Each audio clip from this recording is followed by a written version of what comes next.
Hello students, welcome to the viral vocab show. I Paneet welcome you to Textbook Super Coaching and I hope आप सब बहुत अच्छी preparation चल रही है। मैं जानती हूँ कि आप vocab को लेके थोड़ा परेशान रहते हैं, थोड़ा टेंशन में रहते हैं, याद नहीं होती।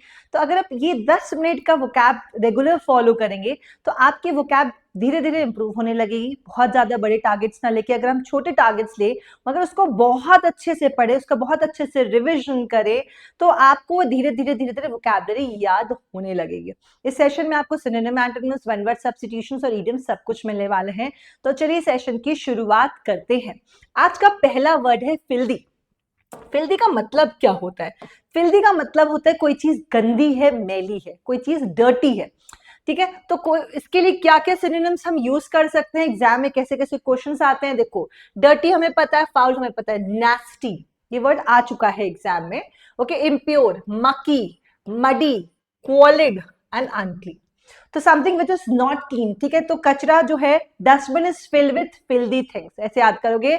Dustbin is filled with filthy things, खराब चीजें, गंदी चीजों से डस्टबिन फिल होता है, फिल्दी होता है। This is an adjective. ठीक है, तो नास्टी, मकी, मडी, क्वालिड, अनक्लीन ध्यान रखिएगा। एंटोनिम क्या हो जाएगा? स्पॉटलेस होना, इमैक्युलेट होना। इमैक्युलेट का मतलब होता है नीट एंड क्लीन। इमैक्युलेट होना, फ्लॉलेस होना, स्पॉटलेस होना, एकदम साफ सुथरा, है ना। इसके लिए फ्लॉलेस भी लिख सकते हैं जिसमें कोई भी मिस्टेक्स नहीं है। सो फ्लॉलेस, इमैक्युलेट, स्पॉटलेस मींस कोई भी चीज गंदी नहीं है। नेक्स्ट वर्ड है guys finish, which is a noun. आपको पार्ट ऑफ स्पीच का भी ध्यान रखना चाहिए क्योंकि ऐसे क्वेश्चंस एग्जाम में आप इंपॉर्टेंट होते हैं, जैसे क्लोज टेस्ट में आ जाते हैं, इंप्रूवमेंट में आते हैं, तो एरर्स में भी आते हैं। आपको डिफाइन देखना पड़ता है कि यार कौन सा पार्ट ऑफ स्पीच यहाँ पे लगना चाहिए।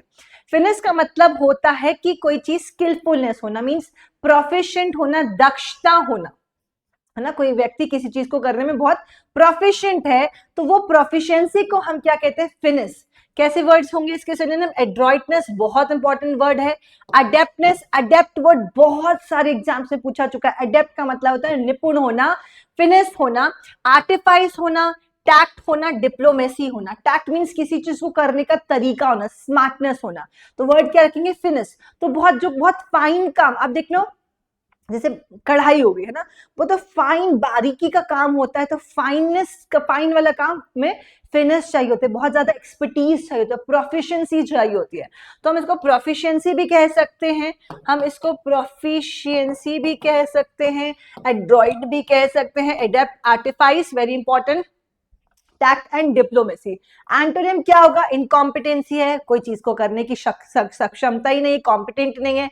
अडेप्ट का हो जाएगा इनेप्ट होना, और इनेप्टनेस, इनएप्टीट्यूड होना आपका आंसर हो जाएगा। ठीक है, तो फिनिश का मतलब होता है किसी चीज को करने की कैपेबिलिटी होना, काबिलियत होना। ये वर्ड बहुत इंपॉर्टेंट है, इसमें से काफी सारे सिनोनिम्स आपके एग्जाम्स में ऑलरेडी पूछे जा चुके हैं। इम्पेकेबल एक एडजेक्टिव है जिसका मतलब होता है संपूर्ण या फिर कुटीरहीन। ठीक है, इम्पेकेबल जो मैंने अभी बताया, इम्पेकेबल का मतलब होता है, इम्पेकेबल का मतलब होता है परफेक्ट, जिसमें कोई कमी नहीं है, वो फ्लॉलेस है, अनब्लेमिश है, एग्जेम्पलरी, वेरी इंपॉर्टेंट वर्ड, कि भाई दूसरों के लिए एक तो एक एग्जाम्पल का काम करता है कि इससे बढ़िया कोई चीज हो नहीं सकती, ये एग्जाम्पल है एक तरह से। तो ये एग्जेम्पलरी है, परफेक्ट है, फॉल्टलेस है।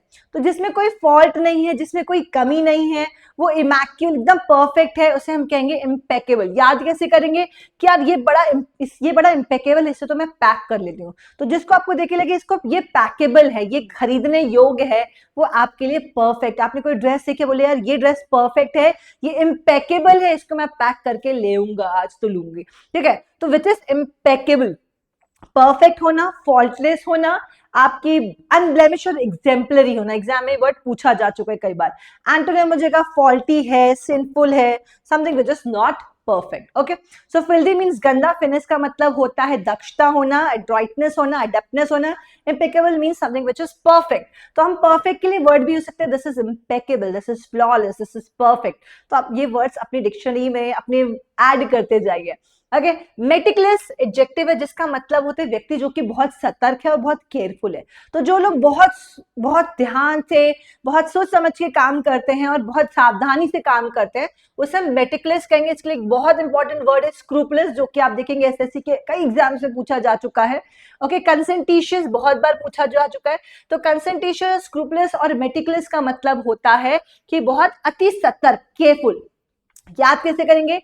तो मेटिकुलस, जो कैलकुलेट बहुत बहुत ध्यान से कैलकुलेट करते हैं, सतर्कता से कैलकुलेट करते हैं, उसे मेटिकुलस कहते हैं। तो कैलकुलेटर बहुत मेटिकुलस होता है, बहुत परफेक्ट आंसर देता है, मतलब उसमें कोई भी गलती नहीं होती, तो मेटिकुलस होना है ना। कंसेंटिशियस होना, तो साइंस बहुत कंसेंटिशियस होती है। स्क्रूपलेस का मतलब होता है जो बहुत समझदार होते हैं कि स्क्रू को हम कैसे पुल, बड़े ध्यान से धीरे धीरे स्क्रू को पुल करो, कोई आपकी कीमती चीज खराब ना हो जाए, तो स्क्रूपलेस होना, केयरफुल होना।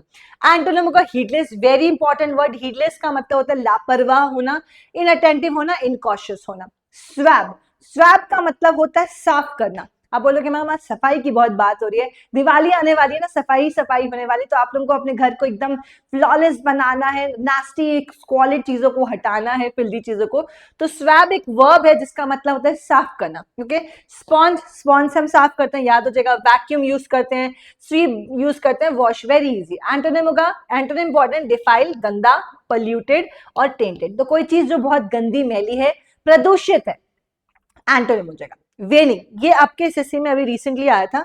वेनिंग का मतलब होता है कम होना, तो कोई चीज धीरे धीरे जो कम हो रही है उसे हम वेनिंग कहेंगे। तो इसको, इसके सिनोनिम देखो, abate, very important word. Dwindle और एब, ये वर्ड बहुत इंपॉर्टेंट है। अबेट, अबेट बहुत बार आ चुका है, आप देखो प्रीवियस ईयर का पेपर उठा के, तो इसको याद कैसे करेंगे, बांटने से गम, गम जो होता है वो अबेट हो जाता है, कम हो जाता है, ठीक है। तो वेनिंग, वेनिंग को हम कैसे याद करेंगे कि वार्निंग से हम अपने गलतियों में वेनिंग हो जाती है, वार्निंग से गलतियों में वेनिंग हो जाती, कमी हो जाती है, तो वेनिंग हम इसे याद कर सकते हैं। ओके, डीएस्केलेट करना, डिक्लाइन होना। एंटोनिम को किसी चीज का बढ़ जाना, एस्केलेट होना, इंटेंसिफाई होना, माउंट मींस बहुत पहाड़ जैसा बन जाना, एनलार्ज होना। तो मेटिकुलस, कैलकुलेट, कैलकुलेटर्स बहुत मेटिकुलस कैलकुलेशन करता है, बहुत कंसेंटिशियस, स्क्रूपलस होना। हीडलेस मींस लापरवाह होना। स्वैप का मतलब सफाई करना, स्वान, स्वीप। और एंटोनिम को डिफाइल, पल्यूट करना। वेनिंग का मतलब होता है जैसे चांद धीरे धीरे कम होता है, खत्म हो जाता है, वेनिंग मून कहते हैं उसे, है ना। चांद का जो साइज जो डिक्रीज होता रहता है उसे वेनिंग मून कहते हैं। गम बांटने से कम हो जाता है, अबेट हो जाता है, ड्विंडल हो जाता है, और एब हो जाता है, रिड्यूस हो जाता है। एंटोनिम हो जाएगा इंटेंसिफाई हो जाना, माउंट हो जाना। ओके ग्रेट, चलो फटाफट चलते हैं हम ईडियम्स की तरफ। तो on the wrong side of an edge, on the wrong side of an edge का मतलब होता है किसी उम्र में ज्यादा, ओल्डर एज। रॉन्ग साइड का मतलब 50 से ज्यादा हो गए, तो हम लोग अब एज के गलत साइड आ गए, अब हमारी एज बढ़ नहीं रही है, अब हमारी एज घट रही है। घट रही है मतलब कि जिंदगी कम होती जा रही है, अब पता नहीं कब निपट जाएंगे, है ना। तो on the wrong side of the edge का मतलब होता है एज जो है बढ़ती जा रही है। On the top of the world, आपने ये सॉन्ग भी सुना होगा, on the top, I feel on the top of the world, मतलब कि आप बहुत खुश हैं, सफर में सभी परिस्थितियां अनुकूल चल रही है, सक्सेसफुल है, सब कुछ आपके साथ अच्छा चल रहा है, तो फिर on the top of the world. जैसे आप कई बार ऐसा होता है कि स्टूडेंट का एसएससी का सीजीएल का एग्जाम भी निकल गया, सीपीओ का एग्जाम भी निकल गया, XY दो चार और एग्जाम दिए थे वो भी निकल गया, सब कुछ बढ़िया हो रहा है, जो वेकेट जो चाहिए थी वो पोस्ट मिल गई है, तो आप लोगों को कैसा फील होगा, on the top of the world. Nuts and bolts का मतलब क्या होता है, समथिंग विच इज इंपॉर्टेंट। आप किसी भी, आप देख लो किसी भी डिवाइस में नट्स एंड बोल्ट्स नहीं लगेंगे, भले कितना भी सोफिस्टिकेटेड डिवाइस हो, मगर नट्स एंड बोल्ट्स नहीं लगेंगे तो वो हो ही नहीं पाएगा। तो नट्स एंड बोल्ट्स बहुत इंपॉर्टेंट चीज होती है भाई, छोटी होती है मगर बारीक होती है, मगर बहुत इंपॉर्टेंट होती है। ऑफ नो अवेल का मतलब होता है जिसका को आप अवेल नहीं कर सकते, जिसका कोई फायदा नहीं ले सकते, मतलब वो फ्रूटलेस है, निष्फल है। और ऑफ कलर, जब हमारा पेल कलर, ऑफ कलर, जब हमारे चेहरे का रंग उड़ जाता है, कब, जब हम बीमार हो जाते हैं, तो हमारे चेहरे का ऑफ कलर हो जाने का मतलब है वी आर सिक। ओके चलो वेरी गुड। आज हम एक और नया वन वर्ड करने वाले हैं विच इज फाइल। फाइल एक रूट वर्ड है किस चीज का, love. Phile is a root word for love. तो कई लोगों को हमने हमने फोबिया किया था, बहुत सारे टाइप ऑफ फोबिया होते हैं, आज हम फाइल करें। फाइल का मतलब लव। हर इंसान को कोई चीज पसंद होती है, किसी को कुछ पसंद होता है, किसी को पानी पसंद होता है, किसी को डॉग्स पसंद होते हैं, किसी को बुक्स पसंद होती हैं, तो ये बहुत सारे टाइप ऑफ लव होते हैं, उसके अलग अलग नाम होते हैं, तो वो हम करेंगे आज थोड़े से। तो सबसे बढ़िया वाला जो है वो नार्सिसिस्ट, जो मतलब दुनिया से क्या, मैं तो खुद से बहुत प्यार हूं, जैसे शीला, किसी और की मुझको जरूरत क्या, मैं तो खुद से प्यार देता हूं, मतलब मुझे किसी की जरूरत नहीं, मैं अपने लिए सफिशिएंट हूं। तो ऐसे लोग जो खुद से बहुत प्यार करते हैं उनको नार्सिसिस्ट कहते हैं। ऐसे नर जिनको अपने अलावा कुछ नहीं दिखता उनको नार्सिसिस्ट कहते हैं। ये सेल्फ लव वाले होते हैं कि मुझे अपने आप से बहुत प्यार है। पेडोफाइल, पेडोफाइल का मतलब होता है जिनको बच्चों से प्यार होता है। याद कैसे करेंगे? जो अभी अभी पैदा होते हैं, जो अभी अभी पैदा होते हैं बच्चे जो पैदा होते हैं वो पेडोफाइल होते हैं। जिनको बच्चों से प्यार होता है उनको पीडोफाइल कहते हैं बेसिकली। पैसिफिस्ट वो होते हैं जिनको पीस से प्यार होता है।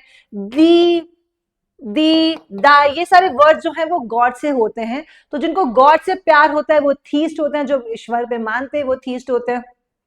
जू का मतलब आपको पता ही है, एनिमल। तो जिनको जू से प्यार, एनिमल से प्यार होता है जू फाइल्स होते हैं। जिनको बुक से प्यार होता है वो बुक बिब्लोफाइल्स होते हैं।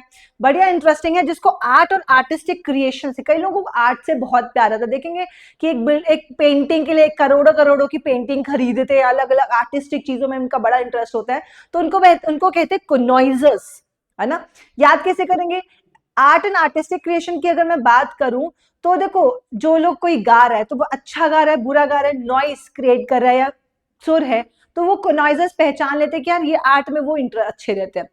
ठीक है। डेंड्रोफाइल, जिनको ट्रीज, है ना, जिनको पेड़ों से, कई लोग होते हैं जिनको पेड़ों से प्यार होता है, उनको हम कहते हैं डेंड्रोफाइल। ओके। तो जिनमें डंडियां होती हैं, टहनियां होती हैं, वो डेंड्रोफाइल होते हैं। जिनको गुड फूड से प्यार होता है, गुड फूड, ये भी बड़े इंटरेस्टिंग है। जिनको गुड फूड से प्यार होता है, ये ज्यादातर लोग मिल जाएंगे, मैं उसमें से पक्का एक हूँ। जिनको अच्छा खाना पसंद है, जिसकी वजह से वेट हमारी टेंशन में ही रहता है, वो होते हैं गौरमेंट, जिनका पूरा गौर सिर्फ खाने में होता है ना। जिनका पूरा ध्यान, पूरा गौर खाने में होता है कि शादी पार्टी में खाना कैसा था, हमें कोई इंटरेस्ट नहीं है कि कैसा डेकोरेशन हुआ है, लड़का लड़की कैसे दिखे, डजंट मैटर, खाना कैसा है, तो गवर्नमेंट होता है। ओके। और जिनको आज की डेट में सबसे ज्यादा प्यार करने वाले लोग हैं, जिनको अपना सपना मनी मनी, जिनको पैसे से प्यार है, उनको मर्सनरी कहते हैं। जिनको मर्सिडीज खरीदनी है, जिनको बहुत सारा पैसा कमाना है, वो मर्सनरी होते हैं। ठीक है। क्विक रिविजन: सेल्फ लव और narcissist, children paedophile, peace pacifist, God theist, animal zoophile, books bibliophile, art and artistic creation connoisseurs, trees dendrophile, good food government and money is mercenary. I hope आप ये याद करेंगे, साथ साथ याद करते जाइए और इस वीडियो को एटलीस्ट दिन में 3 से 4 बार देखा करें, तब रिविजन मल्टीपल टाइम्स करेंगे तो आपको ये बहुत हेल्प करेगा। ठीक है। अगर आपने अभी तक सुपर पास नहीं लिया तो आप बहुत कुछ मिस कर रहे हैं। अदर पैक्स में आपको 550 एग्जाम्स मिलते थे, आपको सुपर पास में 350 एग्जाम्स कवर होंगे, जिसमें एसएससी, रेलवे, बैंकिंग, टीचिंग, एजे, डिफेंस, आपके स्टेट के एग्जाम, सब के एग्जाम्स की बैचेस होंगी। तो आप सोचो एसएससी में कितने सारे एग्जाम्स होते हैं, सीजीएल, सीएचएसएल, एमटीएस, जीडी, वो सारे एग्जाम्स, बैंकिंग के सारे एग्जाम्स, रेलवे के सारे एग्जाम्स, तो 350 एग्जाम्स कवर होंगे। 1.5 लाख के आसपास आपको मॉक टेस्ट मिलेंगे विद रीअटेम्प्ट मोड। आपको वो रीअटेम्प्ट करने का भी, कई बार होता है ना मॉक टेस्ट को आप रीअटेम्प्ट करने का मौका नहीं मिलता, यहाँ पे है। ठीक है। आपको 10,000 स्टडी नोट्स मिलेंगे, बाकी जगह आपको 500 कुछ स्टडी नोट्स मिलते हैं, हम आपको 10,000 स्टडी नोट्स दे रहे हैं। आपको बुक खरीदने की, आपको बुक ऐसा लगेगा बुक में कुछ भी नहीं है, आपको बुक खरीदने की नीड ही पड़ेगी, क्योंकि आपके पास 10,000 स्टडी नोट्स है। आपका बुक का खर्चा खत्म हो जाएगा, मॉक्स का खर्चा खत्म हो जाएगा, लाइव बैचेस, रिकॉर्डेड बैचेस का खर्चा खत्म हो जाएगा। और डाउट सॉल्विंग के लिए हम परेशान रहते हैं कि कोई मेरे डाउट सॉल्व कर दे, यार कोई दोस्त बता दे, तो आपके पास एआई है ना, आपको क्या टेंशन, आपके पास एआई समाधान आपको दिया गया है, आपके सारे डाउट्स यहाँ पे भी सॉल्व हो जाएंगे। तो इसका प्राइस कोई बहुत ज्यादा नहीं गाइस, आपको लगेगा पता नहीं 20-25 हजार रुपए क्योंकि इतना कुछ दे, नो नो नो नो, आपको सिर्फ और सिर्फ पता है कितना पे करना है, आपको 100 रुपीज मंथ भी नहीं पड़ने वाला।